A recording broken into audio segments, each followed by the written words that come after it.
17 बार मिले और पिछले 25 साल में हमारी बायलैटरल मीटिंग करीब 22 हुई, तो ये अपने आप में हमारे संबंधों की गहराई दिखाता है. ഇന്ത്യയെ അടുത്ത സുഹൃത്തായി കാണുന്ന റഷ്യയ്ക്ക് നന്ദി പറഞ്ഞു മോദി. ലോക സമൂഹത്തിന് വേണ്ടി സമാധാനത്തിനൊപ്പം എന്ത് വില കൊടുത്തും നിൽക്കാൻ തയ്യാറാണെന്ന് പുടിനെ മുന്നിലിരുത്തി പ്രധാനമന്ത്രിയുടെ പ്രതികരണം. भारत शांति के पक्ष में है और शांति के लिए मेरे मित्र राष्ट्रपति पुतिन की कल बातों को सुनकर के मेरे मन में एक आशा पैदा हुई है और मैं इसके लिए आपका बहुत बहुत धन्यवाद करता हूं. യുദ്ധമായാലും ഭീകരാക്രമണമായാലും കുരുന്നുകൾ ഉൾപ്പെടെ മനുഷ്യജീവൻ നഷ്ടപ്പെടുന്നത് മനുഷ്യ മനസാക്ഷിക്ക് താങ്ങാവുന്നതിലും അപ്പുറമാണെന്ന് മോദി.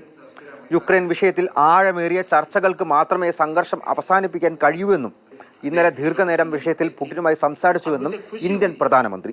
യുക്രൈൻ के विषय में हम दोनों अपने अपने विचार खुले मन से विस्तार से हम उसकी चर्चा कर पाए और बड़े आदर के साथ एक दूसरे के विचारों को हमने सुनने समझने का प्रयास किया.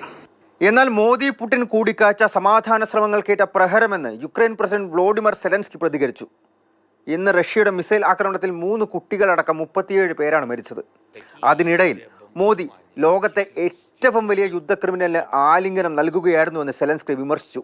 ഇന്ത്യ റഷ്യ നയതന്ത്ര ചർച്ചകളുടെ ഭാഗമായി യുക്രൈൻ റഷ്യ യുദ്ധമുഖത്ത് റഷ്യൻ സൈന്യത്തിൽ അകപ്പെട്ട 40ഓളം ഇന്ത്യക്കാരെ തിരിച്ചെത്തിക്കാനും ധാരണ.